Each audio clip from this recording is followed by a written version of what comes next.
दोस्तों अगर आपके गुड़हल के पौधे में फूल नहीं आ रहे और आप चाहते कि आने वाली नवरात्रि में आपका पौधा फूलों से भर जाए तो ये खाद आप तुरंत आजमाएं दोस्तों, क्योंकि इस खाद के इस्तेमाल से आपका गुड़हल का पौधा फूलों से भर जाएगा।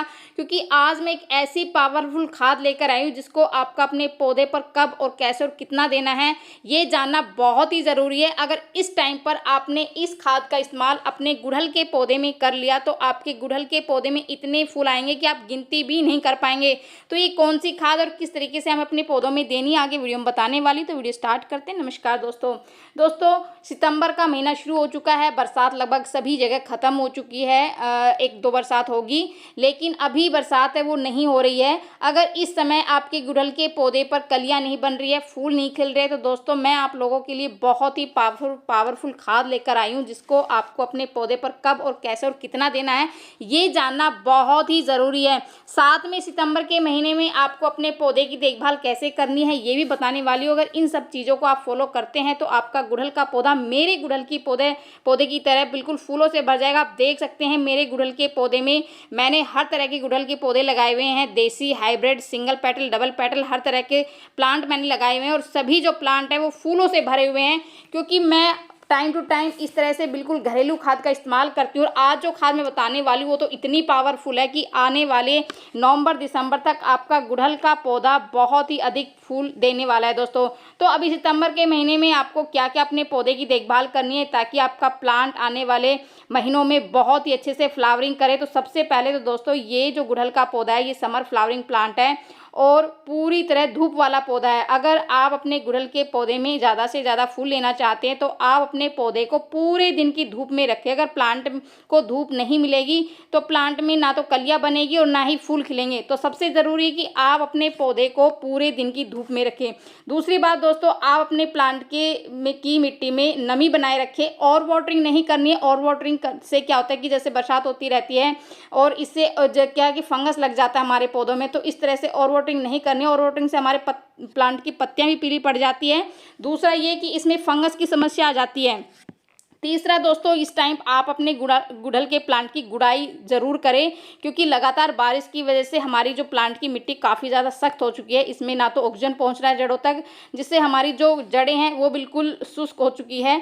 तो अगर आप चाहते हैं कि आपके पौधे में बहुत अधिक फ्लावरिंग हो, कलियाँ अधिक से अधिक बने, तो इस टाइम पर गुड़ाई करना बहुत ही ज़रूरी है। ताकि गुड़ाई करने से फ़ायदा ये होगा कि प्रॉपर ऑक्सीजन हमारे प्लांट की जड़ों तक पहुँचेगी, सूर्य का प्रकाश जड़ों तक पहुँचेगा, जिससे हमारे प्लांट की जो जड़ें हैं वो एक्टिवेट होगी, जिससे हमारे प्लांट की ग्रोथ भी अच्छी होगी और कलियां भी ढेरों की मात्रा में जो है होगी। दूसरा ये है कि हम जो भी खाद आप इस टाइम पर अपने प्लांट को देंगे उसका पूरा न्यूट्रिशन प्लांट को पहुंचेगा, जिससे हमारे प्लांट में ढेरों की मात्रा में मोटी मोटी कलियां बनेगी और बहुत ही अधिक जो है ना फूल खिलेंगे। तो ये करना बहुत ही ज़रूरी है। उसके बाद दोस्तों नेक्स्ट टिप ये है कि इस टाइम पर आप अपने गुड़हल के पौधे की प्रूनिंग नहीं करनी है। उसकी सूखी टहनियाँ, सूखी पत्तियाँ, ये जितने भी सूखे फूल वो हटाने हैं, लेकिन हार्ड या जो सॉफ्ट किसी भी तरह की प्रूनिंग नहीं करनी है। क्योंकि ये जो टाइम होता है सितंबर का महीना, ये प्लांट का फ्लावरिंग का पीक टाइम होता है। इस टाइम पर प्लांट है ना ढेर सारी कलियां बनाता है और बहुत ही अधिक फूल खिलते हैं। तो अगर इस टाइम पर आप अपने प्लांट की प्रूनिंग कर देंगे तो आपके प्लांट में ग्रोथ नहीं होगी और ना ही फूल आएंगे। तो अगर आपके प्लांट पर पत्तियां पीली पड़ रही है, इस तरह से फूल सूख चुके हैं या किसी भी तरह की टहनी सूखी हुई है, तो आप उसको तुरंत निकाल दें, जिससे कि आपका प्लांट अपनी पूरी एनर्जी नई नई कलियां बनाने में लगाएगा और ढेरों की मात्रा में फूल खिलाएगा। तो ये बहुत करना ज़रूरी है। उसके नेक्स्ट दोस्तों ये है कि इस टाइम पर मिलीबग का अटैक बहुत हो जाता है। अगर आपके पौधे पर भी मिलीबग है तो आप लहसुन 3-4 कलियां लहसुन की और 2-3 मिर्च की का पेस्ट बना ले। उससे उस पेस्ट को छान कर आप उसका स्प्रे अपने प्लांट पर करें, या फिर जो खाने वाला सोडा है 1 लीटर पानी में खाने वाला सोडा मिक्स करके और 2-3 बूंद शैम्पू की मिलाकर आप अपने गुड़हल के पौधे पर स्प्रे करें, जिससे कि जो मिलीबग या किसी भी तरह का कीड़ा आपके पौधे से बिल्कुल हट जाएगा, जिससे आपका प्लांट में ढेरों कलियां और फूल बनेंगे।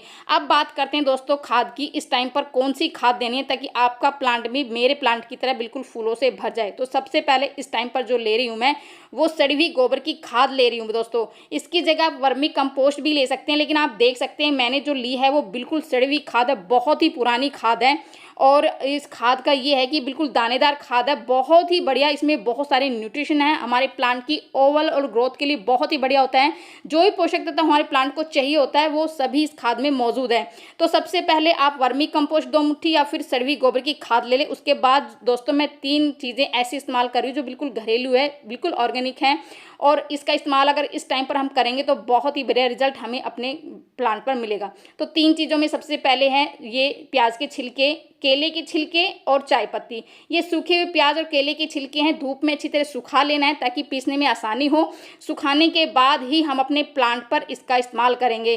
केले के छिलके में भरपूर मात्रा में पोटेशियम होता है जो अधिक फ्लावरिंग के लिए और कलिया के लिए बहुत ही ज़रूरी है दोस्तों। अगर इस टाइम पर इन खाद का इस्तेमाल हम अपने प्लांट पर करते हैं तो हमारे प्लांट में बहुत ही अधिक कलिया बनेगी और पूरा प्लांट फूलों से भर जाएगा, क्योंकि इसमें वो सभी पोषक तत्व हैं, नाइट्रोजन, पोटेशियम, मैग्नीशियम, जिंक, जितने भी पोषक तत्व हमारे प्लांट को चाहिए होता है वो सभी हमारे प्लांट में ये सभी चीज़ों की ये पूर्ति करेगा। तो 3 चीज़ें मैं ले रही हूँ, और 3 क्या है कि केले के छिलके और प्याज के छिलके हम फेंक देते हैं, लेकिन आपको फेंकने की बजाय अपने प्लांट में इस्तेमाल करना है, जिससे आपका प्लांट फूलों से भर जाएगा।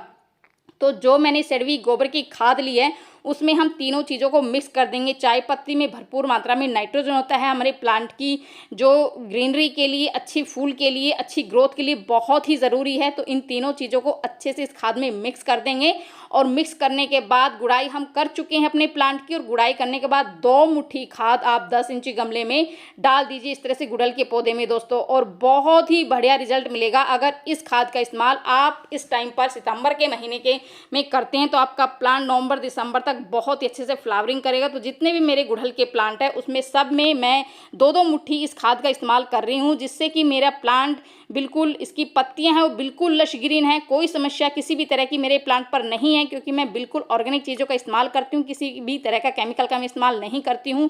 जो मिलीबग को हटाने का भी मैं केमिकल का इस्तेमाल नहीं करती हूँ, बिल्कुल ऑर्गेनिक चीज़ों का इस्तेमाल करती हूँ। और ये देखिए मेरे जितने भी गुड़हल के प्लांट है, डबल पेटल है, सिंगल पेटल है, हाइब्रिड, देसी, जितने भी प्लांट हैं सभी पर मैं ये ऑर्गेनिक चीज़ें इस्तेमाल करके ढेरों की मात्रा में फूल लेती हूँ। इतने फूल आते हैं दोस्तों, क्योंकि मैंने कम से कम 10 से 12 पौधा गुड़हल के प्लांट वो अपने गार्डन में लगाए हुए हैं, और जिससे की वजह से मेरा प्लांट बिल्कुल फूलों से भरा रहता है। आप देख सकते हैं कितने बड़े बड़े साइज के फूल आए हुए हैं, बिल्कुल फूलों का कलर आप देख सकते हैं कितना ब्राइट है, साइज आप देख सकते हैं। छोटे छोटे पौधे पर ढेरों की मात्रा में कलियां बनी हुई है, और फूल भी इतने सारे खिले हुए हैं, एक ब्रांच पर कितने सारे फूल खिले हुए हैं, कलियां और ढेर सारी बनी हुई हैं। अगर आप भी चाहते हैं कि आपके पौधे भी इसी तरह फूलों से भरे रहे और आने वाली नवरात्रि में बिल्कुल लद जाए, तो आप इन चीज़ों का इस्तेमाल ज़रूर करें दोस्तों। तो कैसी लगी जानकारी, पसंद आए तो लाइक से ज़रूर कर दीजिए। मिलते हैं नेक्स्ट वीडियो में। बाय बाय दोस्तों।